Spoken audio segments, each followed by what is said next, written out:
নমস্কার বন্ধুরা, তপতির ঘরকন্না নতুন একটি ব্লগে আপনাদের সকলকে স্বাগত জানাই। বন্ধুরা, আপনারা কেমন আছেন? আশা করছি ভালোই আছেন। আমিও ভালো আছি। আজকে আমি দুর্দান্ত স্বাদের একটা চিকেনের রেসিপি আপনাদের সঙ্গে শেয়ার করতে চলেছি। বন্ধুরা, আগেকার দিনের মানুষেরা তো মাটির হাঁড়িতেই রান্না করতো। এখনও অনেকে মাটির হাঁড়িতে রান্নাবান্না করে, তাই আমিও আজকে মাটির হাঁড়িতেই রান্না করব। তা কি রান্না করছি আর কীভাবেই বা করছি, আপনারা প্রথম থেকে শেষ পর্যন্ত দেখতে থাকুন। চলুন তাহলে এবার রেসিপিটি শুরু করি। দেখুন বন্ধুরা, হান্ডি চিকেন বানানোর জন্য আমি 750 গ্রাম দেশি মুরগির মাংস ধুয়ে পরিষ্কার করে নিয়ে নিয়েছি, আর আপনাদেরও দেখিয়ে দিচ্ছি। এবার মাংসটার মধ্যে আমি সব গুঁড়ো মশলা একে একে দিয়ে দিচ্ছি।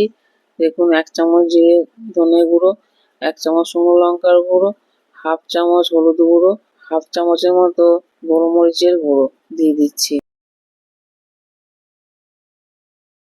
আর স্বাদ মতো লবণ দিয়ে দিচ্ছি।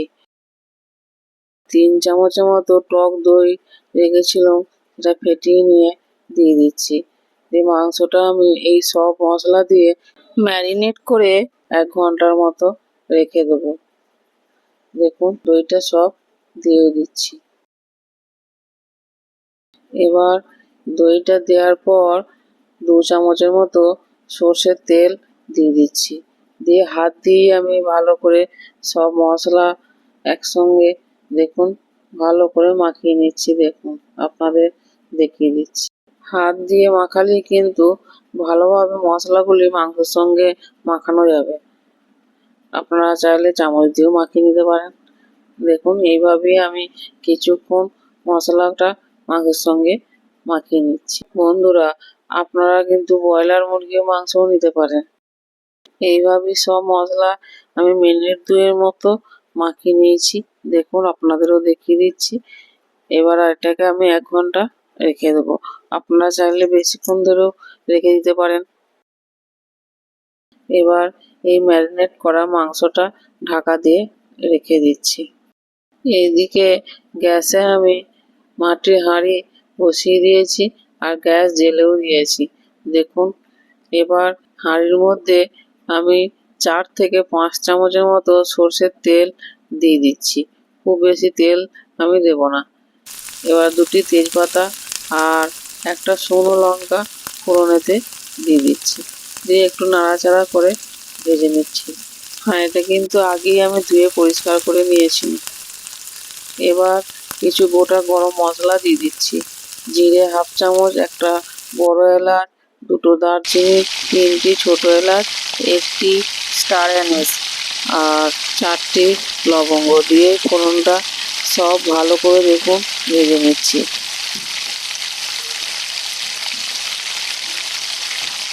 যখনই গরম মশলা ভাজা গন্ধ ছাড়বে, তখনই কিন্তু এবার বাটা মশলা দিয়ে দিতে হবে। আদা রসুন বাটা দিয়ে দিচ্ছি আমি। রসুন বাটা 2 চামচ, আদা বাটা 2 চামচ দিয়ে আমি এবার এই মশলাটা ভালো করে ভেজে নেব। মাটির হাঁড়ি কিন্তু খুব তাড়াতাড়ি গরম হয়ে যায়, সেই জন্য গ্যাসটা লো টু মিডিয়ামেই রাখতে হবে। দিয়ে এই মশলাটা ভাজতে হবে। আদা রসুন বাটা দেওয়ার পর মিনিট 2 মতো এইভাবে নাড়াচাড়া করে মশলাটা ভেজে নিয়েছি। দেখুন, এবার 250 গ্রামের মতো পেঁয়াজ আমি এভাবে সরু সরু করে কুচিয়ে রেখেছিলাম, কুচনো পেঁয়াজটাও দিয়ে দিচ্ছি। দিয়ে নাড়াচাড়া করে এই মশলার সঙ্গে ভালো করে আমি কষিয়ে নেব।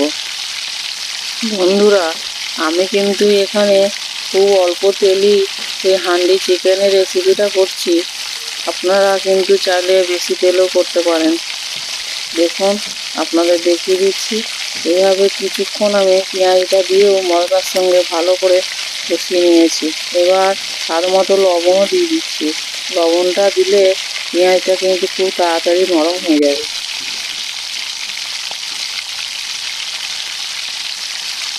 পেঁয়াজটা দেওয়ার পরও মিনিট 2-3 মতো আমি এভাবেই নাড়াচাড়া করে নিয়েছি। এবার আমি এটাকে কিছুক্ষণ ঢাকা দিয়ে কষিয়ে নেব।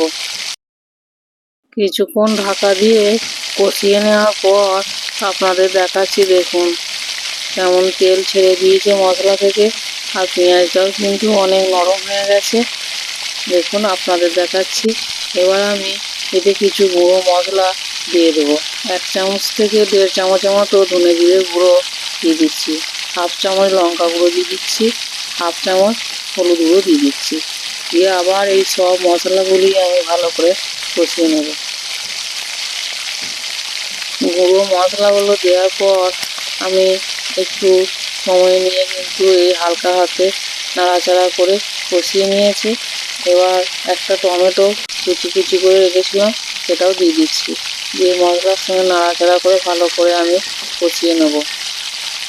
গ্যাসের আঁচটা কিন্তু একদম লো টু মিডিয়ামই আছে, বেশি হাই করা চলবে না। এইভাবেই মশলাটা কষিয়ে নিতে হবে একটু সময় নিয়ে। গ্যাসটা একদম কমিয়ে দিয়ে আমি এবার ঢাকা দিয়ে দিচ্ছি, দিয়ে মশলাটা কষিয়ে নেব। ততক্ষণে কিন্তু টমেটোটাও দেখবেন গলে যাবে। দেখুন আপনাদের দেখাচ্ছি। দেখুন বন্ধুরা, টমেটো কিন্তু গলে গেছে, আর মশলার কালারটাও কিন্তু অনেকটা চেঞ্জ হয়ে গেছে। আবার আমি ভালো করে নাড়াচাড়া করে মশলাটাকে কষিয়ে নিচ্ছি। এবার ম্যারিনেট করে রাখা চিকেনটা হাঁড়িতে দিয়ে দিচ্ছি। দিয়ে এবার খুন্তি দিয়ে ভালো করে নাড়াচাড়া করে মশলার সঙ্গে ভালো করে কষিয়ে নেব। দেখুন আপনাদেরও দেখাচ্ছি। এইভাবে আমি মিনিট 2-3 ধরে ভালো করে কষিয়ে নিয়েছি। একদম হালকা হাতে নাড়াচাড়া করতে হবে বন্ধুরা।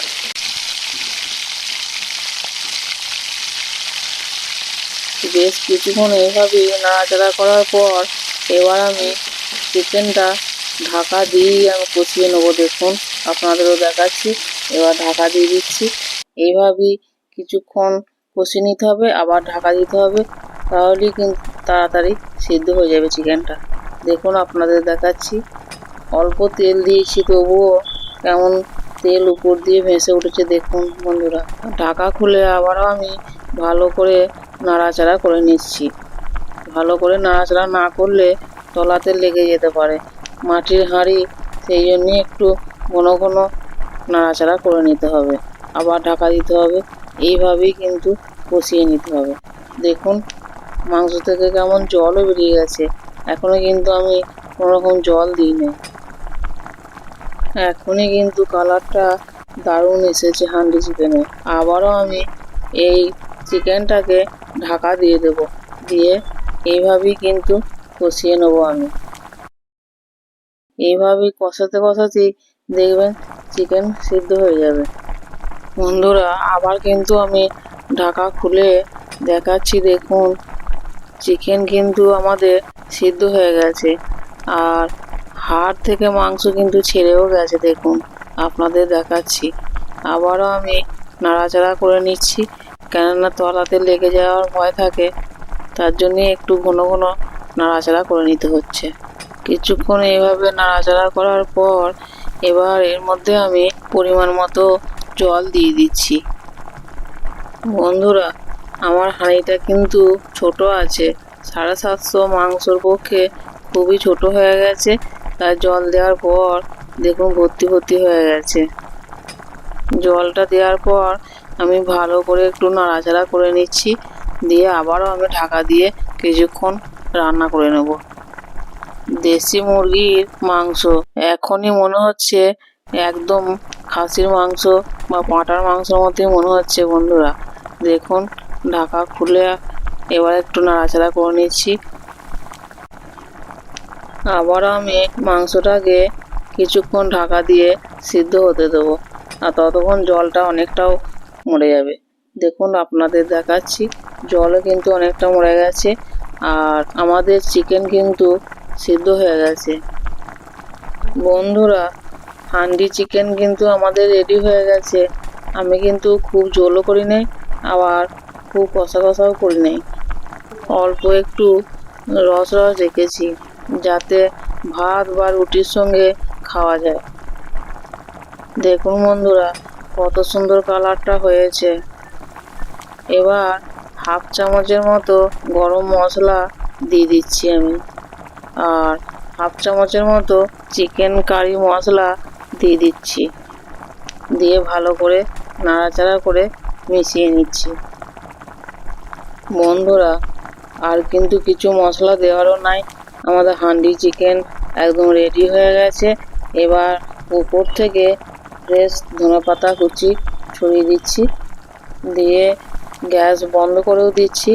এবার ঢাকা দিয়ে রেখে দেবো কিছুক্ষণ পর আপনাদের দেখাচ্ছি আমি ভাতের সঙ্গেই পরিবেশন করছি হান্ডি চিকেন, আর সাথে স্যালাডও দিয়েছি। আপনারা কিন্তু লুচির সঙ্গে রুটির সঙ্গেও খেতে পারেন, তাতেও কিন্তু দারুণ ভালো লাগবে। আর চিকেনের কালারটা দেখেই বুঝতে পারছেন নিশ্চয়ই যে কীরকম এর টেস্ট হবে। এবার কিন্তু আমি খেয়ে বলবো আপনাদেরকে হান্ডি চিকেনের টেস্ট কীরকম হয়েছে। বন্ধুরা, আপনাদেরও নিশ্চয়ই দেখে দারুণ লোভ লাগছে, তাহলে তো বাড়িতেই বানাতে হবে। এবার কিন্তু আমি আর লোভ সামলাতে পারছি না, আমি খেয়েই নিচ্ছি, নিয়ে বলবো আপনাদের যে কিরকম হান্ডি চিকেনের টেস্ট হয়েছে। বন্ধুরা, আমি তো খাচ্ছি, আর আপনারাও কিন্তু এইভাবেই হান্ডি চিকেন বানিয়ে খান, দেখবেন ভুলতে পারবেন না এর টেস্ট। আর মাটির হাঁড়িতে রান্না করলে তো টেস্ট তো এমনিতেই ভালো হবে। চিকেনের টেস্ট এমন হয়েছে বলে বোঝানো যাবে না। এর স্বাদ পেতে হলে আপনাদের বাড়িতে বানাতে হবে। আর দেখুন চিকেনটা কীরকম সিদ্ধ হয়েছে। দেশি মুরগির মাংস দারুণ সেদ্ধ হয়েছে, দেখুন হাঁড়িতে। একটু সময় লাগবে, কিন্তু ভালোই সিদ্ধ হয়ে যাবে। এবার আমি খেয়েই ফেলছি। আর দেশি মুরগির মাংস তো পাওয়াই যায় না, তাই ভাবলাম দেশি মুরগির মাংস যখন পেয়েছি তখন হান্ডি চিকেনই রান্না করে আপনাদের সঙ্গে শেয়ার করি।